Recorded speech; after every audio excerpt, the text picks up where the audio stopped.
Hello, Happy New Year to everyone. Una-muna, magiging biased ako, but I'd like to congratulate my anak-anakan. Dalawang anak-anakan ko dito, si Frost and of course si Ren. Si Frost muna, kasi not everybody knows na he is the son of Lara Morena. Pinsan, first cousin siya ni Angela Morena, at saka Steph, at saka si Micaela Arasati kasi yun eh. At si Frost. How does it feel being part of this new series ng Viva One? Hello, boy. It's good to see you. It's been a while since I've seen you. Of course.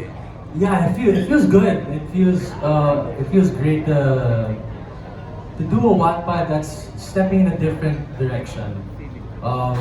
Especially with this ensemble cast, ang dami namin.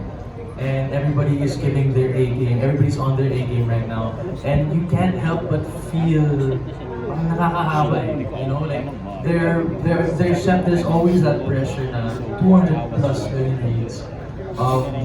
But when you think about the effort that everybody's putting in, you know, our confidence matches that level of pressure, if not bigger.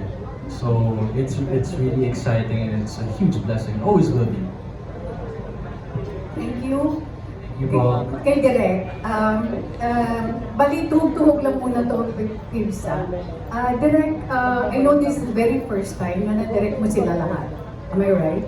Yes, yes. So, anong discoveries? I mean, you know, especially directing them, iba-ibang henerasyon, at the same time, kakaibang tema. Nakasama ko pa lang sila actually sa workshops, gano'n, sa StoryCon. Siguro napansin ko, syempre ako millennial, most of them are Gen Zs. Millennial din ba si Joseph?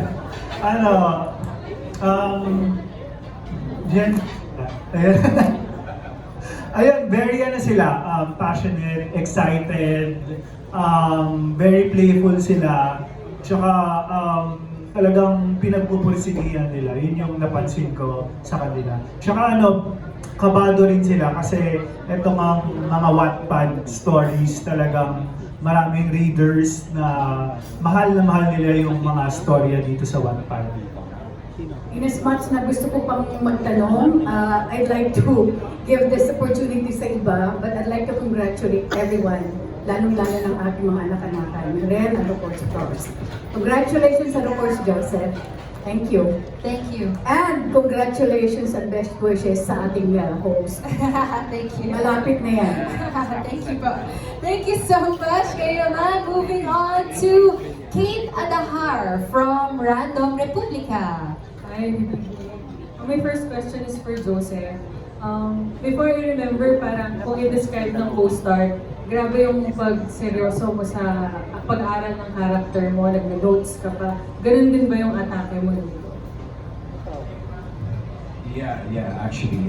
Syempre mas malalim yung pag-aaral ko dito since, you know, I'm portraying a very delicate character. It's the second time that I've been reading the book. Marami na akong movies na napanood. I gained 15 pounds of muscle for the role. And yeah, it's the pressure is real. The pressure is real. Especially, you know, alam naman natin na it's been almost 12 years now since first na-publish yung book 1 ng My Husband is a Mafia Boss. And yeah, just, you know, you just want to give your all para dun sa mga readers natin.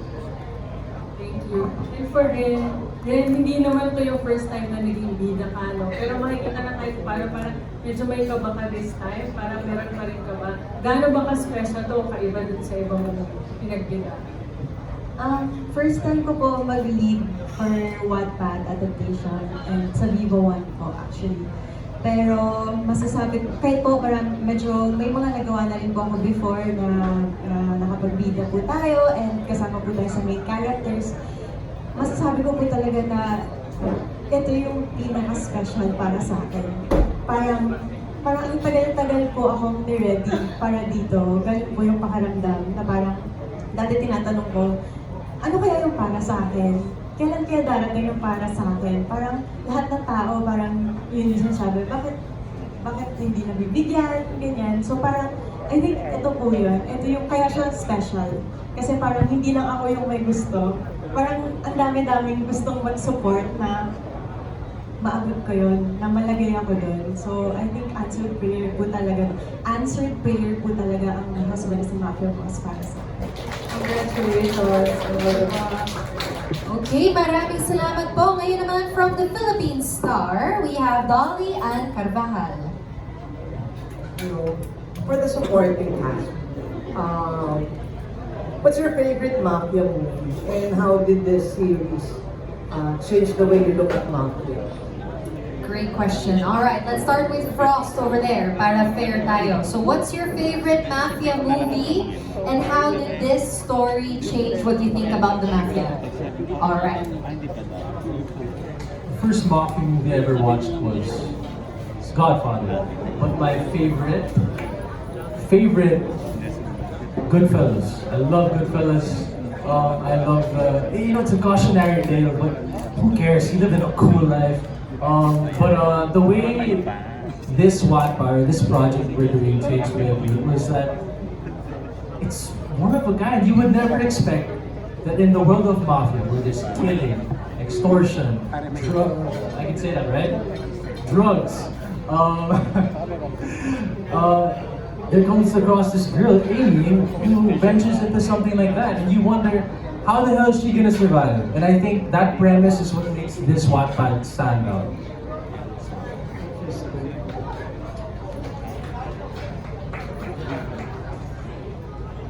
Okay, I'm Jaime Eliana. So, my favorite Mafia series or movie would be The Peaky Blinders. It's a great option. Medyo matagal din siya eh. Siguro five seasons. Grabe, it focuses on the dark side talaga of the Mafia. So, it could be adapted into this series which we could all learn from. Pero my character kasi, I don't wanna spoil, pero medyo mahina siya sa Mafia. So, parang kailangan ko pumunta ng inspiration sa mga ibang series. Hello everyone, ako nga pala ulit si Dan. And my favorite movie, alam niyo ba yung The Good, The Evil, and The Cop? It's a gay drama ng mafia. Kung hindi niyo alam, panoorin. About siya sa mafia and talagang sobrang namulat ako sa movie na yun. Sobrang ganda niya. And at the same time, yung pinaka-importante sa mafia movies, yung mga backstory kung bakit sila naging ganun. So, same lang sila ng mafia boss nito. Marami kayong maabangan at medyo matatouch kayo sa every backstory namin lahat. Yun lang po. Alright, how about Sarah on this side?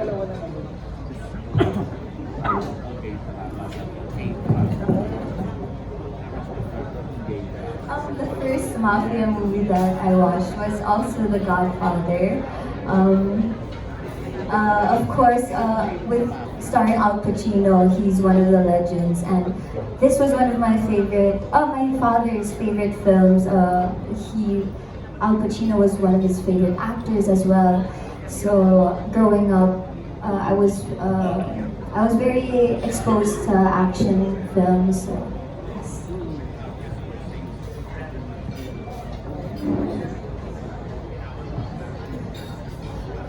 Hello, ako 365 days.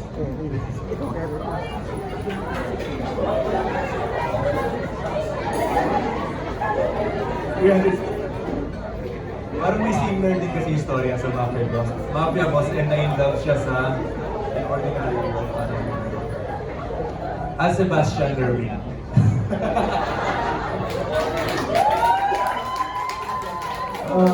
Ako naman, I'm not sure if this movie counts as a mafia movie, The Kingsman. It's somehow similar. But what I like this series though is, alam mo yung pag-ibig ba? yung pag-ibig once pumasok, kahit yung pinakamatigas na bato na puso ng walang hiyang tao sa buong mundo lalambot. And that's the really the highlight of this. Kasi well, alam natin lahat sa mga nagbasa na, ang tigas ng puso ni, pero nang dumating, ang isang babae nagpalambot, yun talaga yung highlight na love really conquers all. And I think that's everything, and yun yung dapat abangan, and yun yung pinaka-highlight talaga dito sa story na to. And abangan natin lahat yun. Hello, Chad. Ako po, I'll be honest, hindi po talaga ako mahilig manood. Like, sobrang dalang lang ako manood ng movie. But yung familiar lang sa akin ng mga mafia movies or series, like, ayun, nasabi, 365 days. Basta may nagbabarilan, mafia yun. Ganun yung sa akin. Similar to Kuya Maru, yung fan ng mafia, pero I think similar siya sa Kingsman, yung outfits, and yung mga guns din, syempre. And ayun, it's super exciting din. Me personally po, I haven't really watched. Hindi din po ako mahilig masyadong manood. Actually, same din. But I watched The Godfather and some episodes of Peaky Blinders, so Can I ask Fifth? Fifth, hi. Hello daw from Ice. Hello po. Hello from Isanya. Yes, It's good to see you back. No? I hope you don't mind my asking. How does this series help you sa recovery mo after what you've been through? Oh my God. Nakaka-emotional. Sorry.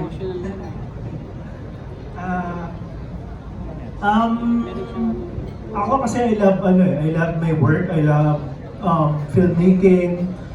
I love my job. So, for me, pag ginagawa ko siya, I feel alive. And for me, I'm here because of my art.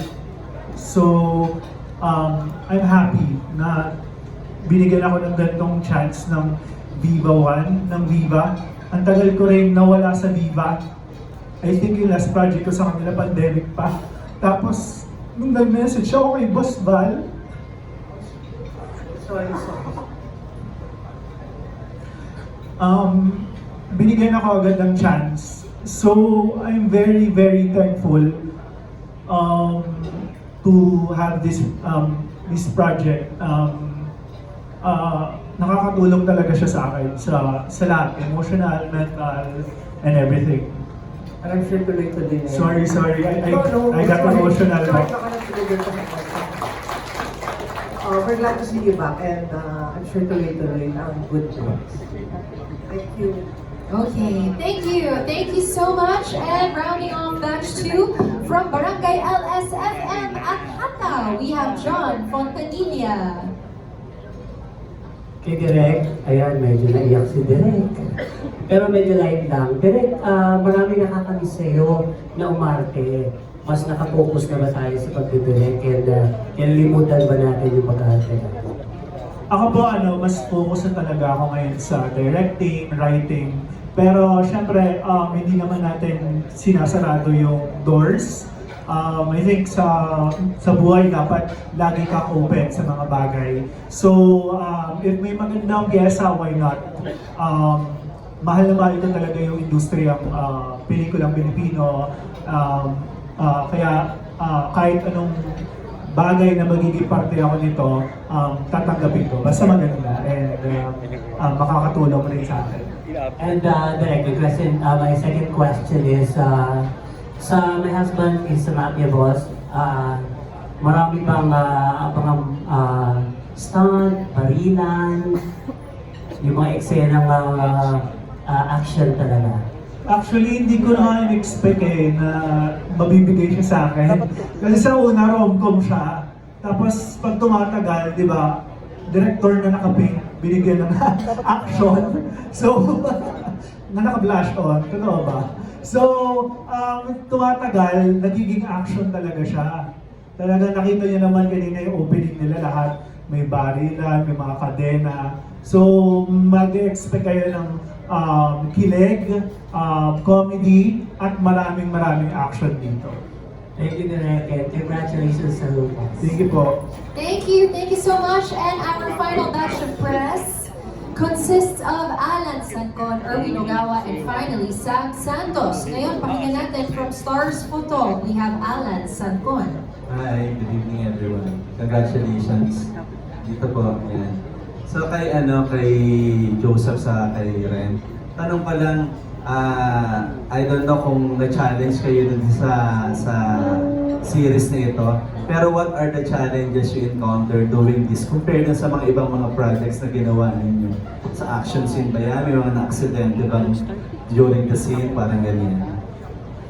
Would you like to share this to us? Well, we haven't really started yet, so so far wala pa talagang challenges. And like what I said earlier, first time kong ma-meet si Ren, walang kahirap-hirap na trabaho to.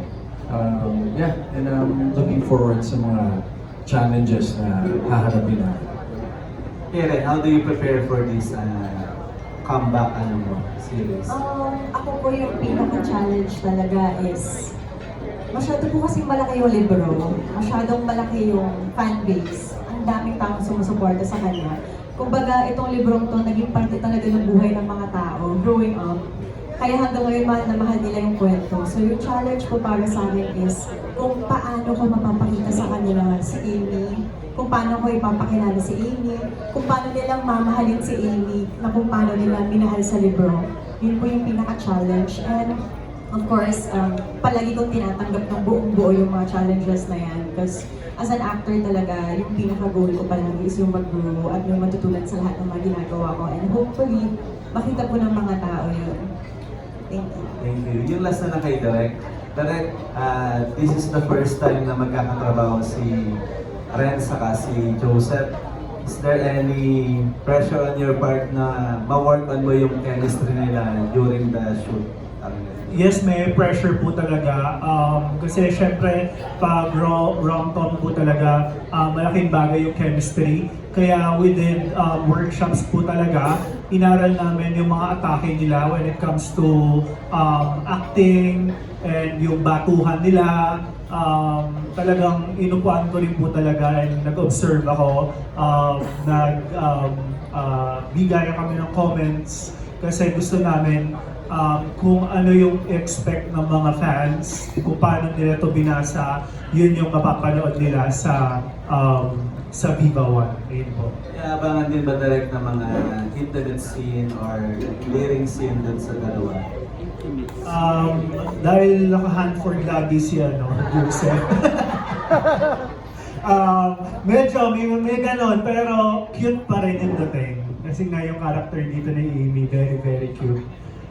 Pero syempre, may ganun tayong aasahan. Pero hindi naman pa Viva Max. Wala naman. Okay po, thank you. Congratulations everyone. Good luck. Thank you so much. And next up, from Anong Ganap, Erwin Ogawa. Hello, congrats sa new project. Kay Ren and kay Joseph. Since first time yung mag-tandem, so ano yung mga effort na ginawa niyo para makilala ang isa't isa? Ginugel niyo ba isa't isa or paano?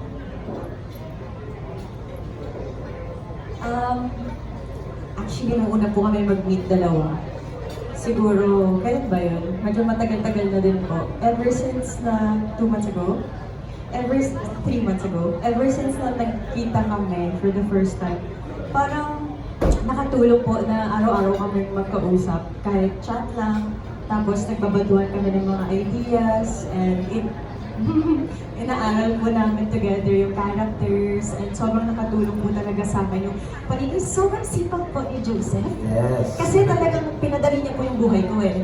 Binigay niya po ako ng mga pointers, ginawa niya na po para sa akin. So, nakatulong po yun, and very supportive po talaga siya. So, parang ako masasabi ko na kapag sinimulan na po namin to, parang buong-buo ako as Amy because of him. Joseph? Sorry, what was the question again? Nawala ako eh. So paano, anong effort yung ginawa mo para mas makilala mo si Ren? Like what she said, for me, effortless talaga. hindi ko na-feel na nag-effort ako and it just came out naturally. Yun nga, kausap kami almost every day and we talk about movies, nagsasuggest sa akin ng mga movies na maganda and mga texts na dapat kong panuurin or sa tingin niyang pasok dun sa character namin, nakaparehas namin. So, yun, parang until now, we're brainstorming kasi parehas kaming talagang parang bit-bit namin yung bigat ng mundo sa laki ng pressure. Kasi, di ba, parang syempre, we're gonna be leading the show and yeah, the pressure is really real. And, as much as possible, as a veteran here, I wanna lead and guide everybody as much as I can. Tutulungan ko sila as much as possible. And yeah, I'm just really glad and thankful na I'm gonna be working with Direk. Kasi alam ko na we're gonna do great things together. So yeah. Thank you. Best of luck sa new project. Thank you so much. And last but not least, pakinggan natin ang ating TikTok content creator. We have Sab Santos. Hello guys, happy to see you here. So first, I just want to congratulate everyone. It's actually one of the best books I have read sa Wattpad. So my question is for anyone from the cast, if in real life, you encountered or married a person and then nalaman nyo na member pala siya ng isang mafia organization, do you think you would fight for love or what would you do? This is for everyone? For anyone from the cast. Anyone. Okay. Anyone with an answer? What would you do? Fight or run? Fight or flight? Fight for love or what would you do if ganun yung nangyari sa'yo? Alright. I can change her.